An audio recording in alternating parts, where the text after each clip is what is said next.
There are plenty of beautiful ships in Star Citizen, but also a handful that in my opinion most players shouldn't bother flying. Either because their role isn't ready, or their gimmick doesn't really add anything new or useful.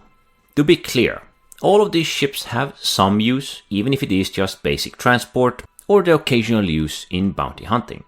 But for now, many of them feel unfinished, underwhelming, or just not worth it.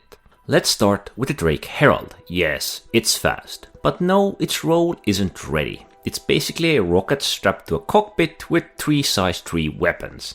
Designed for a smaller scale data running jobs, a loop we don't yet have. The Herald has no cargo space and little utility. There's some interior and comforts, but not much else. With low health and rather similar profile to the starter ships, it's irrelevant. Sure, it goes fast in a straight line, but you aren't missing anything by avoiding the ship. At this point, it's basically a fancy missile which I would use to ram something just for fun. I'm also certain that most of you are avoiding this ship because you don't need it. Simple starters are even better options. Okay, fine, they may not all be so fast, may not have that firepower, but they don't need to. They don't need to be missiles just flying around having 3 size 3 weapons. It's one of those game loops I am waiting for, and actually I'd like to see this ship become useful someday, but right now, no, just avoid it. Pick anything else, I would say. Anything else with a quantum drive, that is. Then there is the Anvil Terrapin. This scout variant currently serves no real purpose. The medical version of this ship is valuable, but this scout lacks the gameplay loop it was designed around. The specialized radar is not yet functional in any meaningful way, so the primary feature that defines this ship is missing. The intended role of this ship might eventually fit well into organization or fleet gameplay level, acting as screening vessels to provide intel to main forces or roaming independently to locate points of interest. The idea is solid, but right now it's simply a bulky ship with little function outside of basic transport.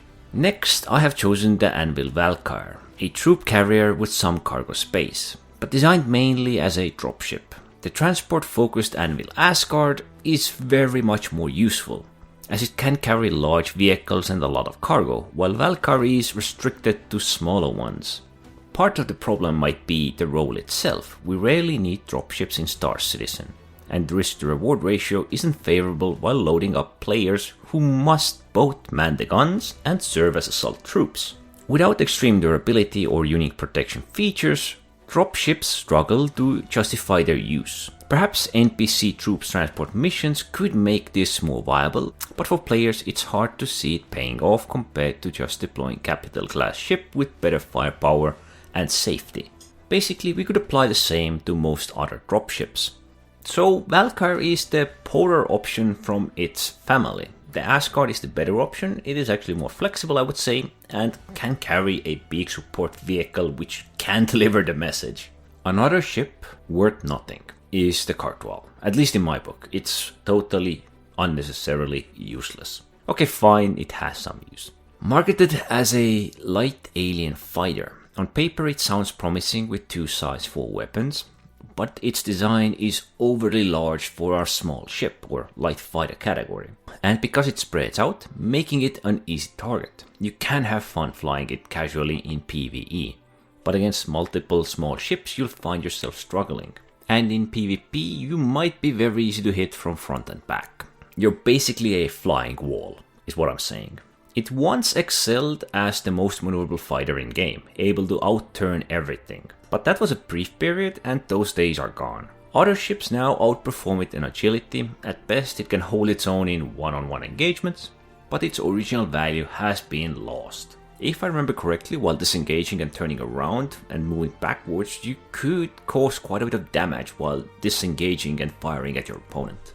The MISC Starfarer is another one that has failed to meet expectations. Its main role, refueling, was propped up as an essential part of Pyro gameplay, yet after brief appearance the feature faded into obscurity. The refueling system is technically still functional, but very few players ever need to request it, and fewer still, I guess, provide it. On the plus side, the Starfarer does offer some cargo capacity, but overall the role has not developed into anything meaningful. The ship feels like it's waiting for a rework, expanding into a full support platform with refuel, rearm and repair capabilities, which could make it far more flexible and useful to attract more players, organizations towards this vehicle and its multifunctional platform. And at the same time, I'm pretty sure most of you barely remember this ship's existence, or at least its role if nothing else. And I'm another 90% sure that another 90% of you have never really needed to use this refueling system as well. Plenty of ships fall into similar state. The Argo MPUV series, for example, has too many separate variants: cargo, personnel, tractor. All of these roles could have been built into a flexible design with modular attachments. Out of the group, the tractor beam variant has to be the most practical one, functioning more like a forklift than a proper utility ship.